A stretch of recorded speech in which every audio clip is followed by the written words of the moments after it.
Bonjour, ce cours concerne le TD2 sur les formules de calcul sur Excel et plus précisément pour bien comprendre l'utilisation des références absolues et relatives sur Excel qui est un mécanisme qu'il faut vraiment bien comprendre puisqu'on en a besoin quasiment tout le temps lorsque on réalise des formules de calcul sur Excel. Alors pour bien comprendre, toujours de manière très pratique et visuelle, le concept des références absolues et relatives, je vais partir d'un tableau, donc je vais utiliser PowerPoint pour le côté pédagogique et pour afficher un certain nombre d'informations très visuelles. Puis en parallèle, j'ai le même tableau sur Excel pour regarder concrètement comment ça se passe et les manipulations qui sont réalisées. Alors pour vous donner un petit peu le contexte de cet exercice, on a 4 entreprises différentes qui font partie de la même holding.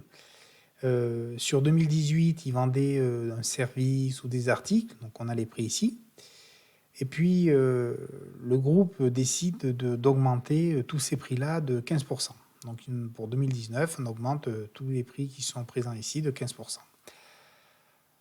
Augmenter de 15%, ça revient à dire de le multiplier par un coefficient de 1,15. Donc ce prix-là, si on le multiplie par 1,15, ça revient à l'augmenter de 15%. Donc il va falloir prendre ce prix et faire une formule de calcul en disant je prends ce prix que je multiplie par 1,15. Donc je reviens sur mon PowerPoint. Donc ici, au niveau de la formule de calcul, on voit bien que je prends cette référence, B3, et que je multiplie par le coefficient de 1,15. Je vais l'exécuter ici sur Excel. Donc c'est égal à ce prix que je multiplie le coefficient. Donc la référence B3, qui est le prix proposé par l'entreprise A, que je multiplie par le coefficient de 1,15 qui revient à augmenter le prix de 15%.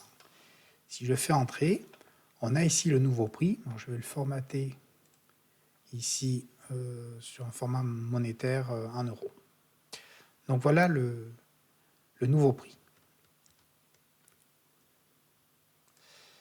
On avait vu après qu'on pouvait utiliser la poignée de recopie pour dupliquer la formule. Donc le fait de prendre la poignée de recopie, le tirer vers le bas, je reste sur la même colonne, mais je change de ligne à chaque fois. Donc au niveau de la formule, les colonnes vont rester les mêmes, ça ne va pas bouger. Par contre, au niveau des lignes, le 3 va devenir un 4, le 1 va devenir un 2. Quand on change de ligne, le 4 devient un 5, le 2 un 3. Et quand on change de ligne, le 5 devient un 6, le 3 devient un 4. C'est bien ce qui va être réalisé ici. Je vais prendre la poignée de recopie, tirer vers le bas. Donc j'ai bien ce qui était prévu, B4 fois F2, là B5 fois F3, et là B6 fois F4. Et on voit de suite la problématique, parce que c'est visuel, donc je vais le faire voir ici. C'est que, vu qu'on change de ligne à chaque fois, et bien là on le voit sur cette formule ici, je prends bien la référence dans l'entreprise B, qui est ici. Par contre, j'ai pris une cellule vide. C'est pour ça qu'on obtient un petit tiret, ça veut dire que c'est 0. Donc comme c'est sur format monétaire, on ne met pas 0, on met le tiret pour dire qu'il n'y a pas d'information sous forme d'euros. De même en dessous. Vous voyez, quand je vais ici, il a décalé aussi d'un rang vers le bas. Et là, je l'ai décalé encore le coefficient d'une cellule vers le bas. Donc ça vient du fait que comme j'ai pris la poignée de recopie, ben, c'est bien parce qu'il va décaler à chaque fois le prix de l'article ou du service ici. Par contre, ce qui n'est pas bien, c'est que j'aurais voulu qu'il reste bloqué sur le 1,15 et qu'il n'aille pas chercher les cellules qui sont en dessous. C'est là où on va avoir l'histoire de la référence absolue et relative qui va rentrer en ligne de compte. Donc là, on dit bien que le résultat est nul car on multiplie par du vide. Alors voilà comment ça fonctionne, et pour le garder un petit peu en mémoire.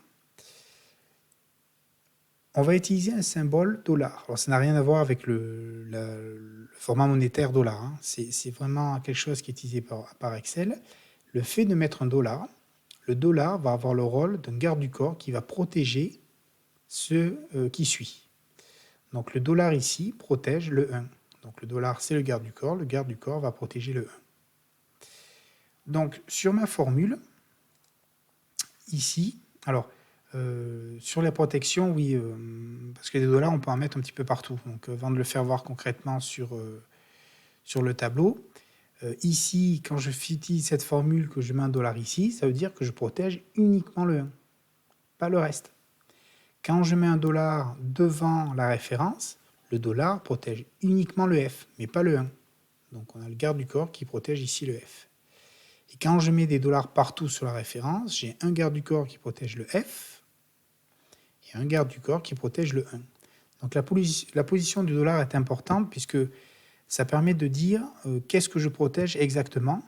Et souvent, ce que font beaucoup de gens, c'est qu'ils ne cherchent pas trop, ils mettent des dollars partout au niveau de la référence pour tout bloquer. Mais ce n'est pas nécessaire à chaque fois de mettre des dollars partout. Parfois, en réfléchissant, on voit qu'on a besoin que de positionner le dollar qu'à un seul endroit. Donc, si je reviens ici sur ma formule de tout à l'heure, on voit que ma problématique, donc je reviens aussi ici au niveau d'Excel, chaque fois que j'ai pris ma poignée de repli, je suis descendu vers le bas, le F1 s'est transformé en F2 ici, puis en F3 et en F4. Donc on le voit ici au niveau de je vais revenir un petit peu tout à l'heure, voilà. Ici, le F1 est devenu un F2, F3 et F4. Pour pouvoir enlever ce problème, je vais mettre un dollar devant le 1. Ce dollar-là va protéger le 1. Concrètement, je mets ici dans la formule, je mets un dollar. Donc quand je prends ma poignée de recopie, je vais descendre vers le bas, je reste sur la même colonne, donc le B et le F ne vont pas bouger, ce sera toujours BF, BF, BF partout. Le 3 va s'incrémenter, il va devenir 3, 4, 5, 6. Par contre, le 1, il est protégé. Donc ça sera toujours $1, $1, $1, parce qu'il a une protection. Donc si je prends ici ma poignée de recopie, je descends vers le bas, on voit bien que le calcul est juste, parce que le dollar a joué son rôle, il a protégé ici le 1, de même sur cette formule, de même sur cette formule. Il va toujours chercher la référence qui est ici. On le voit, je pense, de manière concrète ici. J'ai ajouté, en utilisant la poignée de recopie, une ligne à chaque fois.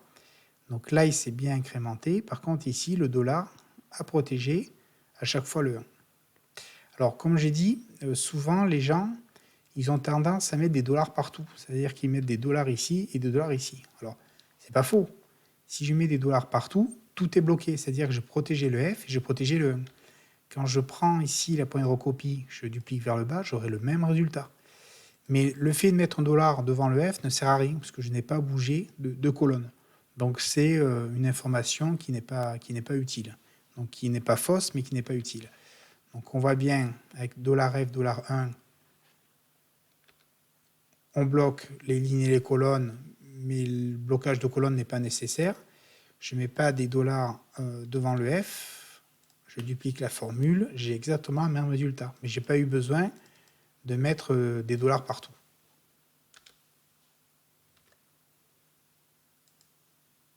Donc on le voit ici au niveau de la formule.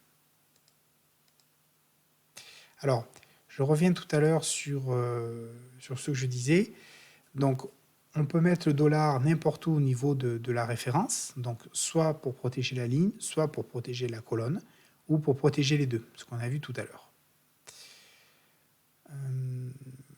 Sur la fin, au niveau du vocabulaire, quand on utilise la référence telle qu'elle, on dit que c'est une référence relative. Relative parce qu'elle est relative par rapport à quelque chose. C'est-à-dire que dès qu'on va la bouger, soit au niveau de la colonne, au niveau de la ligne, le F va être modifié ou le 1 va être modifié. C'est pour ça qu'elle est relative par rapport à quelque chose. Par contre, dès qu'on met un dollar sur une seule des références ici, de colonne ou de ligne, on va plutôt parler de référence mixte. C'est vrai que souvent, on a tendance à dire que c'est une référence absolue. Le vocabulaire exact, c'est une référence mixte. Et puis, quand on bloque la ligne et la colonne, on dit que c'est une référence qui est absolue. Absolue, c'est-à-dire que ça ne bouge pas, ça reste fixe dans la formule, quelle que soit la duplication au niveau de la colonne ou au niveau de la ligne. Voilà pour l'explication. Si la dernière petite astuce que je peux quand même vous donner, c'est lorsque vous êtes dans une formule, que vous souhaitez, au lieu de taper, vous souhaitez mettre des dollars partout au niveau de votre référence, il y a une touche raccourci qui est la touche F4. C'est-à-dire que quand vous cliquez devant votre référence, si vous appuyez sur la touche F4, il met des dollars partout. Donc ça permet de rapidement de mettre une référence absolue. Donc là, on bloque le F et le 1.